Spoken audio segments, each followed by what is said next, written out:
Internet est le premier vecteur de communication de la Fondation Nicolas Hulot pour la nature et l'homme. Comment le site institutionnel peut-il inscrire la Fondation dans son rôle de catalyseur et de démonstrateur de solutions positives ?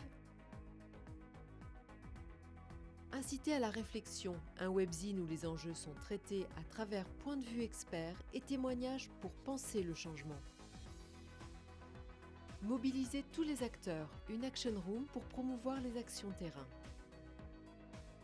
Faire de chacun un acteur du débat, un social wall pour partager idées et projets. Un site porte-parole et référent pour tout éco-acteur à la veille de la COP21, la conférence internationale sur les changements climatiques.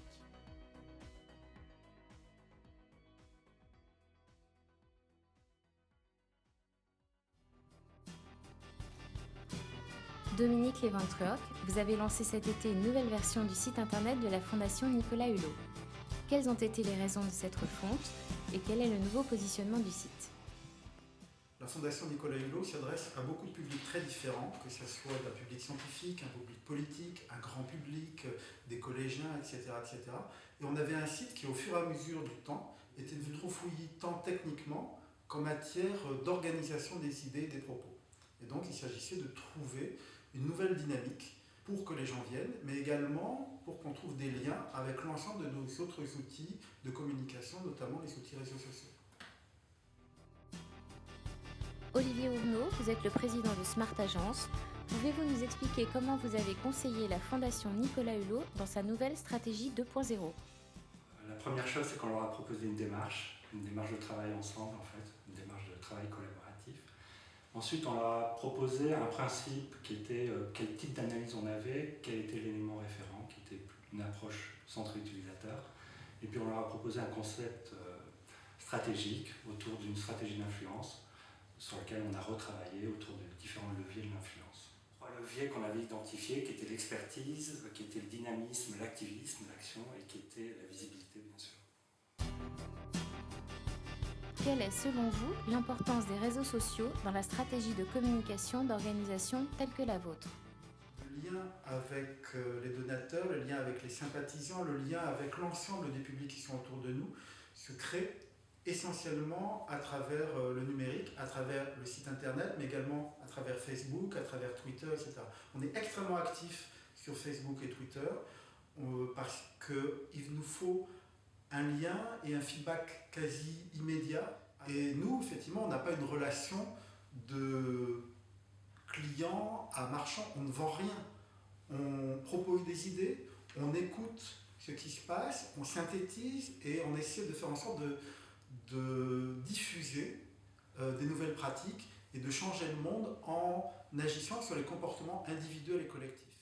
Sur Facebook, on parle de taux d'engagement et c'est une réalité d'autant plus forte pour nous que l'engagement est le cœur de notre action. Vous pouvez très bien décider d'aller faire vos courses chez Monoprix, d'acheter du Coca ou d'Ariel, même si vous n'avez pas de lien particulier affectif avec la marque, vous pouvez vous dire oui, mais j'en ai besoin. Une fondation comme nous, on n'a pas besoin. Il y a un rapport qui est de l'ordre de l'intime qui est beaucoup plus important et donc une exigence qui est beaucoup plus importante. Chacun de nos tweets, chacun de nos posts sur Facebook, chacune de nos publications sur le site internet va être scruté, mis en cause, interrogé, soit plébiscité, soit critiqué et critiqué beaucoup plus vertement que si on vendait des Macs ou du café. Ce qui est certain, c'est l'importance des réseaux sociaux dans la communication. Aujourd'hui, c'est presque un fait.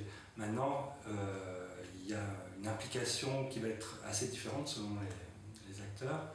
Et effectivement, comme le disait Dominique, dans le cas des fondations, c'est un rôle qui est encore plus profond, parce que c'est à la fois une action de la fondation, c'est aussi refléter l'action des sympathisants, et c'est aussi associer étroitement, c'est justement cette action collective portée par la fondation, ces actions individuelles présentes et portées sur les réseaux, et arriver à les faire converger.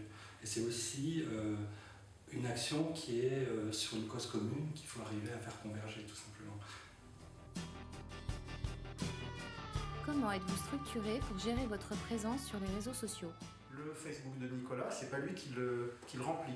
Il sait ce qui se passe dessus. Il va nous envoyer un SMS, parce que lui communique par SMS, il va nous envoyer un SMS en disant « Est-ce que vous avez raconté ça ?» Ou il va être choqué par telle action, il va nous dire « Il faut qu'on réagisse là-dessus ». Et donc on le fait, mais ce n'est pas lui qui le fait. Mais c'est marqué noir sur blanc sur le Facebook que c'est animé par ses équipes, comme sur le Twitter sur lequel il intervient assez peu. Mais il sait ce qui se passe dessus, on le prévient, il nous donne son autorisation, son OK ou pas. Et l'écologie dans tout cela? Pendant longtemps, les écolos, c'était essentiellement des gens qui annonçaient la fin du monde. C'est comme Caliste dans Tintin et l'étoile mystérieuse. Nous allons tous mourir demain. Et à un moment donné, il fallait inverser ça. Inverser ça pour dire, en fait, les écolos, ils ne sont pas là pour annoncer la fin du monde, ils sont là pour annoncer un nouveau monde, ce qui est sensiblement différent. Pour annoncer qu'en fait, les choses sont possibles. Et ce n'est pas possible demain matin ou après-demain, etc. C'est possible maintenant. Et les solutions, elles existent. D'ailleurs, elles sont en place. Et il suffit de les pousser. Et pour ça, il faut que l'écologie change d'image auprès du public. Change d'être l'empêcheur de tourner en rond à celui qui apporte des solutions. D'être l'archaïque qui dit « Ah, il faut retourner à la charrette à bras », à la modernité. Moi, je pense sincèrement que l'écologie, c'est la pointe avancée de la modernité aujourd'hui. Sauf que c'est quelque chose qui n'est pas encore perçu.